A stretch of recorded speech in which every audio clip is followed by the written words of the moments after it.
ஓம் காளி ஓம் நமச்சிவாய. நம்ம பாரத தேசத்தில் நம்ம தேசத்தினுடைய பூமி தெய்வீக பூமி. இங்கே சைவமும் வைணவமும் நம்முடைய மக்களையும் இந்த உலகத்துக்கு வழிகாட்டக்கூடிய நெறிமுறைகளை ஆழ்வார்களும் நாயன்மார்களும் சொல்லி வைத்திருக்கின்றார்கள். ஆழ்வார்களும் நாயன்மார்களும் மக்களுக்கு வழிகாட்டக்கூடிய நெறிமுறைகளையும் அறிவுரைகளையும் வாழ்க்கை முறைகளையும் ஆன்ம தூய வழிகளையும் வகுத்து நமக்கு கொடுத்துள்ளார்கள். அந்த வகையில் அவர்கள் வழி வழியாக அந்த முறையான மரபுகளோடு முறையான வேத தத்துவங்களோடு முறையான புரிதலோடு நமக்கு சொல்லி வைத்து சென்றுள்ளனர். அந்த வகையில் சைவமும் வைணவமும் ஒவ்வொரு பணியை நம்ம தேசத்தின் இருக்கண்கள் சைவமும் வைணவமும் அது 6 பிரிவுகளாக இருக்கிறது.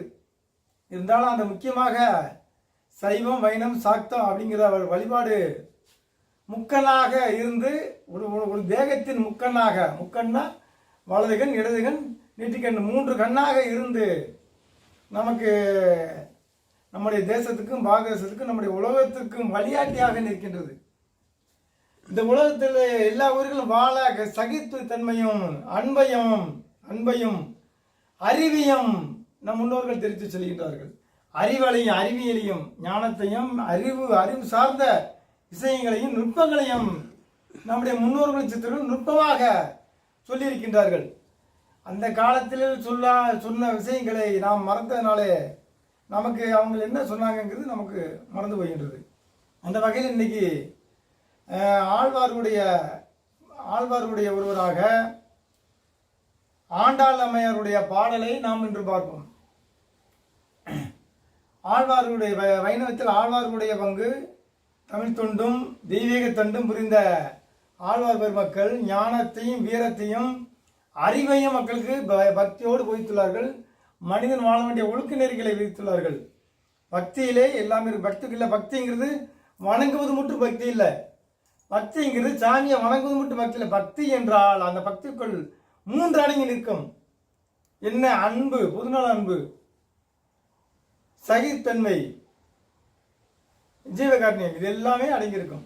பொதுநல அன்பு, ஜீவகாரணியம், தெய்வ நம்பிக்கை, இது எல்லாம் சேர்ந்ததான் பக்திங்கிறதுக்குள்ள அன்பு, சகித்தன்மை, வீரம், இது உயிர்களை காக்கக்கூடிய ஜீவகாரியம், இது எல்லாமே எல்லாம் ஒரு கூட்டுக்கு பேர் தான் பக்தி. பக்திங்கிறது வணங்கும் பக்தி கிடையாது. பக்திக்குள்ளே இது எல்லாமே அடங்கியிருக்கா. எல்லாம் செய்தால் தான் பக்தியுடைய முழு பலனாகும்.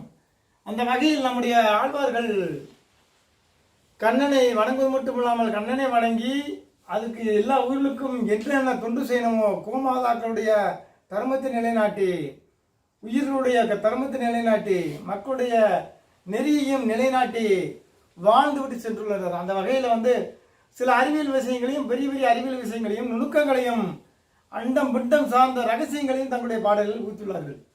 அந்த வகையில் இப்போ ஆண்டாள் அம்மையார் மழையை அந்த காலத்திலிருந்தே மழை எப்படி பெய்கின்றது, மழை எப்படி பொழிகின்றது அப்படிங்கிறது ஆண்டாள் அம்மையார் வலியுறுத்தியிருக்கிறார். பல 1000 ஆண்டுகளுக்கு முன்னால் ஆண்டாள் அம்மையார் மழை எப்படி பொழிகின்றது, அந்த சூரியனுடைய வெப்பம் கடலில் விழுந்து நீரை வாங்கி கண்ணனுடைய அருளால நீரை முகர்ந்து நீராவி ஆகிய வானத்தில் எடுத்து கார்மேகமாகி அந்த கருமேகமாக கண்ணன் நிறமாக கார்மேகமாகி அது கிருஷ்ணனுடைய அந்த அம்பு போல குளிர்ந்த காற்று அம்பு போல அங்கே மேகங்கள் பட்டு மழையாக விளட்டும் கண்ணா என்று ஆண்டாள் தன்னுடைய பாசுரத்திலே நாளைய திவ்ய பிரமந்தம் என்ற நூலிலே கூறுகின்றார். அந்த பாடலை பற்றி இன்னைக்கு பார்ப்போம். இது ஆண்டாள் அம்மையாருடைய பாடல். ஆண்டாள் நாச்சியார் திருப்பாவை. நம் முன்னர் சொன்னதை நாம் கொஞ்சம் திறந்து பார்த்து அது என்ன கருத்தில் இருக்கின்றது, அது என்ன சொல்லுகின்றார்கள், நமக்கு என்ன சொல்லுகின்றார்கள், நம் தர்மத்துக்கு என்ன சொல்லுகின்றார்கள், நம்முடைய எதிர்கால அந்த பூமிக்கும் எதிர்கால இயற்கைக்கும் என்ன சொல்லுகின்றார்கள் என்பதை நாம் கண்டு உணர்ந்து பார்க்க வேண்டும். எதுவுமே இல்லாமல் நம்ம ஒன்றுமே இல்லாமல் எல்லாம் அனைத்தையும் மூடநம்பிக்கை அனைத்தையும் பொய் என்று நம்ம கண்ணை மூடிக்கிட்டு இருந்தா நமக்கு எதுவுமே தெரியாது. சூரிய ஒளியும் தெரியாது, வெளிச்சமும் தெரியாது. மூடிக்கின்றால் இருந்தாவே இருக்கும். இருண்டு போயிருக்கும் கண்களை திறந்து பாருங்கள். நம்முடைய முன்னோர் சொன்ன வேதங்களை திறந்து பாருங்கள், உங்கள் கண்கள் திறந்து வெளிச்சம் உண்டாகட்டும் என்று நம்முடைய சித்தர்கள் சொல்வது போல நாம் அனைத்தையும் நம் முன்னோர் சொன்ன விஷயங்களையும் அவங்க சொன்ன கருத்துக்களையும் அவங்க சொன்ன பாட ஞானங்களையும் கண்களால் திறந்து பார்த்து அறிவு உலகத்துக்கு நம்மளை கொண்டு செல்வோம். ஆண்டாளம்மனுடைய பாடல்.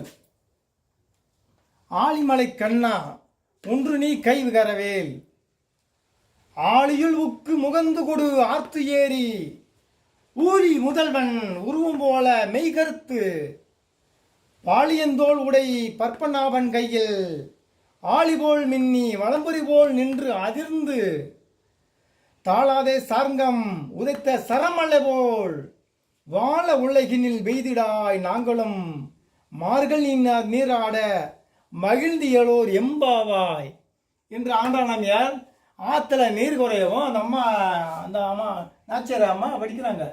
தாய் எங்களுக்கு நீர் கொண்டு வச்சு என்று நீராடி உன்னை துதிக்க எங்களுக்கு மலை வழிவாயாக கார்முகளே மலை வழி வைப்பாயாக, அது எந்த தத்துவத்தில் நீ மலை வழிய வேண்டும் என்பதை கூறுகின்றார். ஆழிமலை கண்ணா, இந்த ஆழிக்கும் மலைக்கும் தலைவனே கண்ணா, நீ கை கரவேல், நீ ஒன்றையும் மறைக்காதே, ஆழியில் புக்கு முகந்து கொடு ஆர்த்து ஏறி, ஆழியினுள் சூரிய வெப்பத்தை சுட செய்து ஆழ்ந்து விட்டு அதனுடைய ஆவியாக்கி ஆழியில் புக்கு முகந்து அதை நீர் ஆவியாக முகந்து ஆர்ந்து ஏற்றி மேலே ஏற்றி மேகங்களாக அந்த மேகங்களாக ஏற்று, அந்த மேகங்கள் எப்படி இருக்க வேண்டும்? ஊழி முதல்வன் உருவம் போல, ஊழி முதல்வன்னா கண்ணனுடைய கரேர் என்ற உருவம் போல, கருப்பு நிறம் உருவம் போல, ஊழி முதல்வன் உருவம் போல, ஊழி முதல்வன் கிருஷ்ணனுடைய அந்த கருப்பு உருவம் போல, மெய் கருத்து அந்த கரையேன்னு ஒன்று அவருடைய உடம்பு கருப்பது போல கருமேகங்களாக மலை மேகங்களாக நீ மேலே சூழ்ந்து அப்படி சொல்ற ஒவ்வொன்று இந்த பூரா விளக்கமாக இருக்கு. அப்போ பாளையந்தோளுடைய பற்பனாவனே உன்னுடைய அந்த சக்கரங்களை உடைய பற்பனாவனே, வலிய தோள்களையும் முந்தியில் தாமரை பற்பனாவன், வலிய தோள்களையும் முந்தியில் எங்கள் தொப்புள்ள தாமரை மலர்களையும் உடைய பற்பனாவனே, பற்பனாவன தாமரை, பதுமம் நாவன்னா தாமரை, முந்தியில் தாமரையை கொண்டவனே, கையில் ஆளி போல மின்னி வளம்பொறி போல் நின்று அதிர்ந்து, கையில் அந்த சங்கு சக்கராயுதம், கையில் ஆளி போல் மின்னி, அந்த சங்கு சக்கரம் எப்படி மின்னும்? சக்கராயுதம் கையில் ஆளி போல் மின்ன கப்பன்னு மின்னும், அந்த கையில் ஆளி மின்னுவது போல் மின்னலை உருவாக்கு, கையில் ஆளி போல் மின்னி அந்த சக்கராயுதம் போல் மின்னலை உருவாக்கி வளம்புரி போல் நின்று அதிர்ந்து, அவர் வலகையில் இருக்கக்கூடிய வளம்புரி சங்கு ஊதும் போது ஒரு ஆங்காரமான ரீங்காரமான ஒரு ஓசையாக ஒலிப்பது போல அந்த வானத்தில் இடிமுழக்கத்தை உருவாக்கு, ஆளி போல் மின்னி வளம்பொறி போல் நின்று அதிர்ந்து, தாளாதே சர்ங்கமே உதைத்த சரமலை போல், அந்த மாதிரி இடி முழக்கம் ஆகி அந்த அன்பான உன்னுடைய அந்த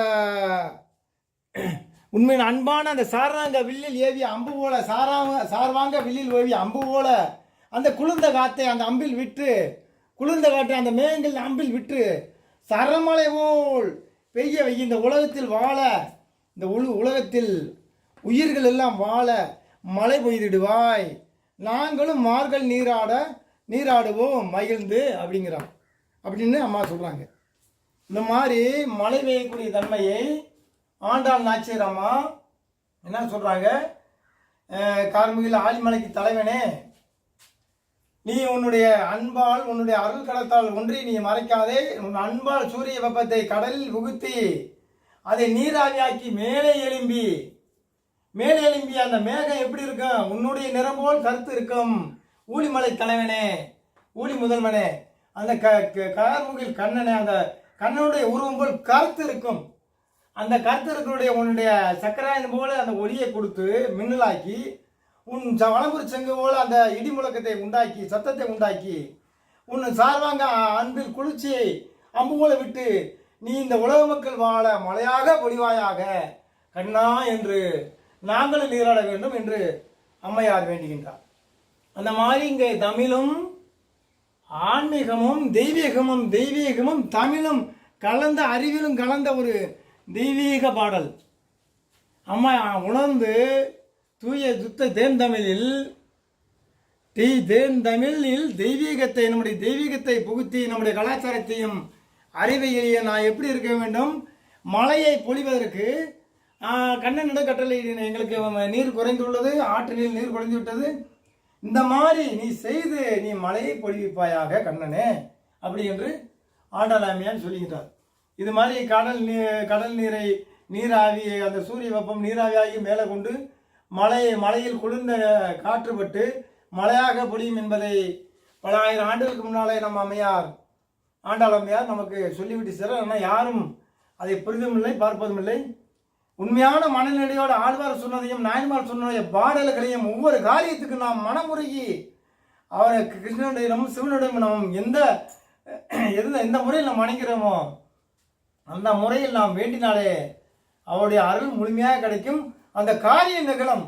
இதை மன உருக்கத்தோடு கண்ணனை நினைத்து நாம் சொல்லும்போது மழையும் வரும் என்பதை அம்பாள் நமக்கு நாச்சியார் அம்மையார், ஆண்டாளாச்சியார் அம்மையார் நம்ம அறிவித்துகின்றார். இதுபோல நம்முடைய முன்னோர்கள் சொன்ன விஷயத்தை நாம் உணர்ந்து மூட நம்பிக்கை என்று தள்ளாமல் ஒவ்வொன்றையும் நம்ம தெய்வீகத்தை நாம் படிக்கும்போது தமிழும் வளரும், தமிழை படிக்கும்போது நமக்கு தெய்வீகம் வளரும். இப்போது தமிழோடு சேர்ந்து தெய்வீகம் நம்மை ஒவ்வொன்றையும் நாம் பார்க்கும்போது சகல ஞானமும் எல்லா ஞானமும் அறிந்து நம்முடைய ஆன்மா இந்த நிலையிலிருந்து வேறு நிலைக்கு கொண்டு சொல்லிய நிலையை நமக்கு முன்னோர்கள் சொல்லியிருக்கிறார்கள். அந்த வகையில் நம்முடைய முன்னோர்கள் சொன்ன ஆழ்வார்களுடைய பாசுரங்களையும் நாயன்மார்களுடைய பாசுரங்களையும் சித்துடைய ஞான நூல்களையும் மாத நூல்களையும் அனைத்து நூல்களையும் ஆராய்ந்து உதாசீனப்படுத்தாமல் ஒன்றையும் நாம் உணர்ந்து அதை திவ்யமான முறையான வழியில் நாம் கடைபிடித்து இந்த ஆன்மாவை உயர்ந்த நிலைக்கு கொண்டு சொல்வோமாக. ஓம் காளி ஓம் நம சிவாய.